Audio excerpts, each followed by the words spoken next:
What's up everyone? Today I'm going to review the film #Alive। ये जो film है ये एक अमेरिकन स्क्रीन राइटर जिसका नाम मैट नेलर है, उसने एक साउथ कोरियन डायरेक्टर के साथ मिलकर ये स्क्रिप्ट लिखा और उसी साउथ कोरियन डायरेक्टर जिसका नाम चू इल यंग है, I hope I am pronouncing the name correctly,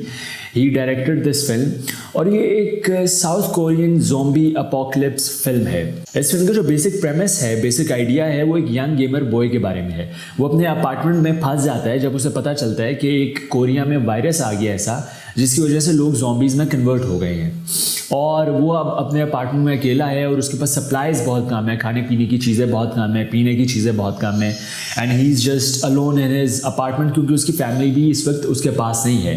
and now he is alone in the apartment, he stuck and he is trying to survive. और जैसे जैसे फिल्म आगे बढ़ते हैं हम देखते हैं कि जो हमारा मेन प्रोटैगनिस्ट है गेमर बॉय, वो आइसोलेटेड हो जाता है, उसके पास खाने पीने की चीज़ें ख़त्म हो जाती हैं, वो डिप्रेशन में चले जाता है और डिप्रेशन में जाकर वो सुसाइड कमिट करने की कोशिश करता है बाय हैंगिंग। और जब वो ये सुसाइड कमिट करने की कोशिश कर रहा होता है तो एक लेज़र बीम आके उसके चेहरे को लगती है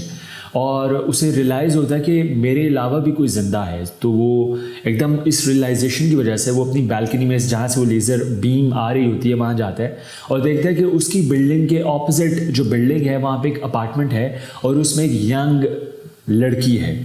and that girl becomes a ray of hope for our main protagonist. और इसके बाद हम देखते हैं कि ये दोनों आपस में कम्युनिकेशन स्टार्ट कर देते हैं बाय डिफरेंट मोड्स, लेकिन ऑब्वियसली जो इनकी कम्युनिकेशन है वो बहुत साइलेंट है। वो साइलेंट इसलिए है बिकॉज अगर ये शोर मचाएंगे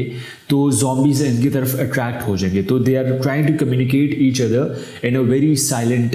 and a very different way. कुछ सीन्स इस फिल्म में दे आर वेरी कूल, वो बहुत कूल है and the reason is because हमारा जो प्रोटैगनिस्ट है वो गेमर बॉय है। तो एट डिफरेंट पॉइंट्स हम देखते हैं कि वो ड्रॉन का बहुत यूज़ करता है इस फिल्म में to help himself out of different situations. जब कोई मुश्किल पेश आती है तो वो ड्रॉन को एकदम निकालता है, उसे उड़ाता है and he saves the day and he saves himself. लेकिन मुझे लगता है कि इस तरह की सिचुएशंस हम और अगर देखते इस फिल्म में तो वो बहुत अच्छा होता है बिकॉज हमारा जो प्रोटैगनिस्ट है because he is into gaming and technology and stuff, तो अगर उसका कैरेक्टर उसी चीज़ पे बिल्ट होता और हम गैजेट्स का और इन डिफरेंट चीज़ों को और ज़्यादा यूटिलाइज देखते, I think that would have been much cooler and much interesting. I am not saying कि मैन इन ब्लैक टाइप कुछ होता, but you know there could B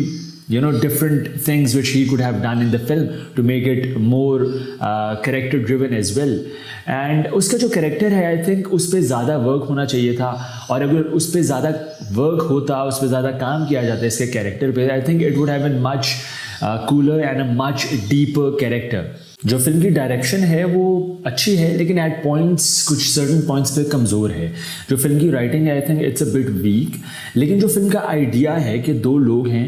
and they're stuck in their apartments और उन दोनों के जो apartments हैं वो ऑपोजिट बिल्डिंग्स में हैं एंड वो दोनों लोग आपस में कम्युनिकेट करने की कोशिश कर रहे हैं in different ways and they both are trying to survive. ये आइडिया बहुत अच्छा है but I think there were a few points in the film which were against the basic logic and I think, spoiler alert, I think इस film का जो climax और ending है वो बहुत प्रीमेच्योर है।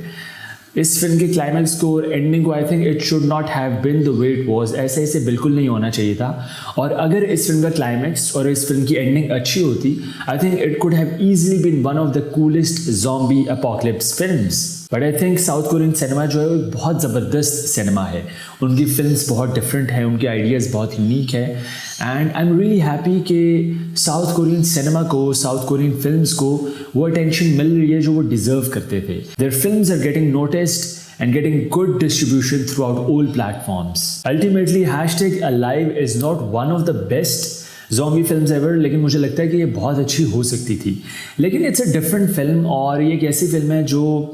I think it's a one-time watch, आप इसे एक दफ़ा ज़रूर देखें। I'm going to give #Alive a B-. Thank you for watching this and if you want to see more then click right here and I'll see you next time.